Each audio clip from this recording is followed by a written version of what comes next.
Hi everyone, Luke Filmboss here, and today I'm reviewing episode 9 of Wanda Vision. And is it okay to say that I was a little bit disappointed? Just a little bit? Because this episode is pretty good. It's almost great. I'd say it's probably in the A minus, maybe like low A territory. But I was expecting a little bit more, especially after episode 8 was just so emotionally impactful and just like revealed so much.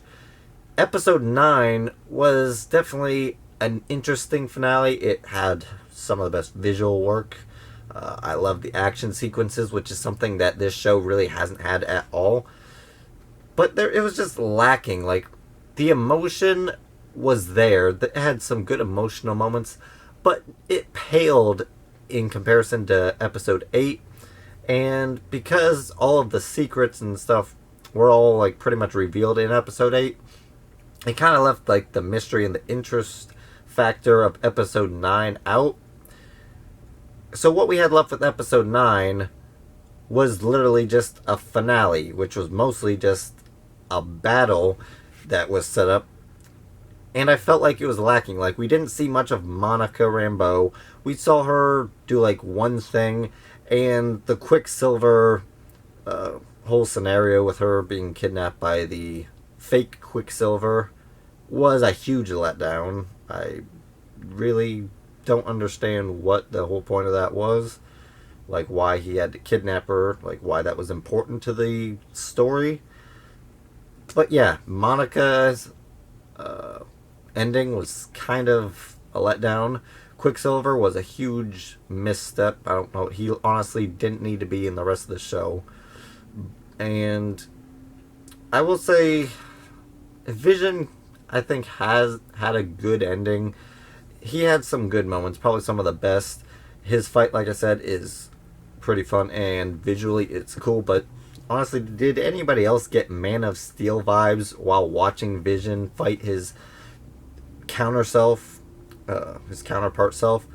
Like, the whole fight, okay, except for like a few things, just reminded me of Man of Steel. I guess like anytime you have two flying super beings fighting, it's probably going to get compared to Man of Steel's Superman and Zod fight, because that was like the first time we actually saw a full-on Superman fight to that extent, and now it's actually becoming a little bit more common of a thing.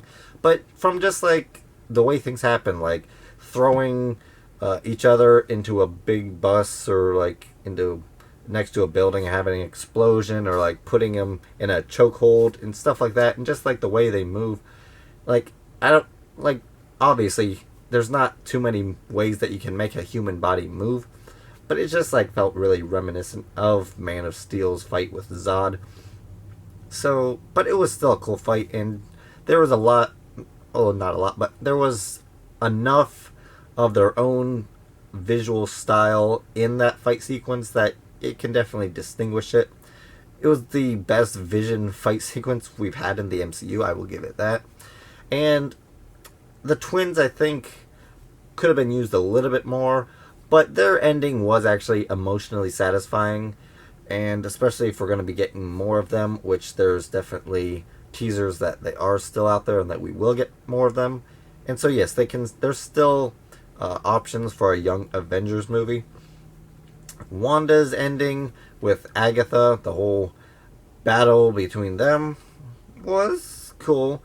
I like how it had some callbacks to established things that we had earlier, like most of it, which because of Agatha's recently discovering Agatha. Most of the callbacks were from episode 8, like when Wanda casts or like creates the spell within the hex, which disables Agatha from being able to use her powers. That was definitely interesting and well written into the story. And I mean, Wanda's outfit looked cool. She's now officially the Scarlet Witch that everybody wanted. And going forward, that's kind of interesting, because we've had her in so many movies, and yet she still wasn't the Scarlet Witch. She was still just Wanda.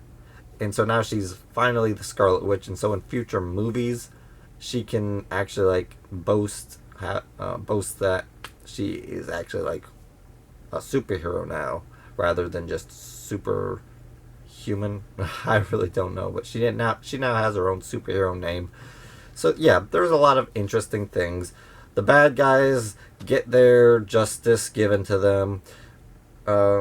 Darcy had her one moment. Like I said, you had a whole bunch of people who have small moments, like Agent Wu, Darcy, Monica. They really have such small moments, but they get their moments, I guess. I guess there's only so much you can cram into a 50-minute finale, which is kind of why I think that it should have been a much longer finale. But even so, it was definitely one of the better episodes. So, and I guess the last thing I want to say is just like there's no big surprises. Any of the big surprises came in episode 7 and episode 8 were definitely the ones with the biggest surprises. It all paid off in episode 8. Episode 7 I've been reflecting, and while it's still one of the better episodes, I think it's slightly one of the weaker episodes as we got to the finale, but it had some of the biggest surprises, which kind of made me enjoy it quite a bit. Episode 9 doesn't have those like big surprises like character reveals or anything like that. It had enough of like its own reveals, but considering the fact that episode 8 like spoiled the whole Scarlet Witch thing and like explained a little bit more of Wanda's power, just episode 9, like quite a few of these, felt a little bit lacking. And so while I can say I enjoyed this show and I definitely enjoyed the finale, it just seems more like a big teaser for the rest of phase 1, at least in terms of the magical side of things, rather than its own place, I guess you would say.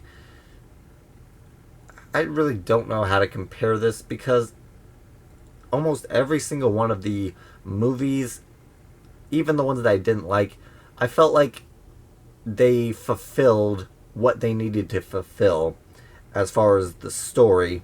WandaVision just feels way too rushed, and considering we had about 4.5 to 5 hours of runtime, I think, when you subtract credits from that, it still felt lacking. I'm going to be talking about this in a later video, but I just think the main problem was that each episode was too short, and they were so different from each other that it kind of like takes you out of the whole narrative as a whole.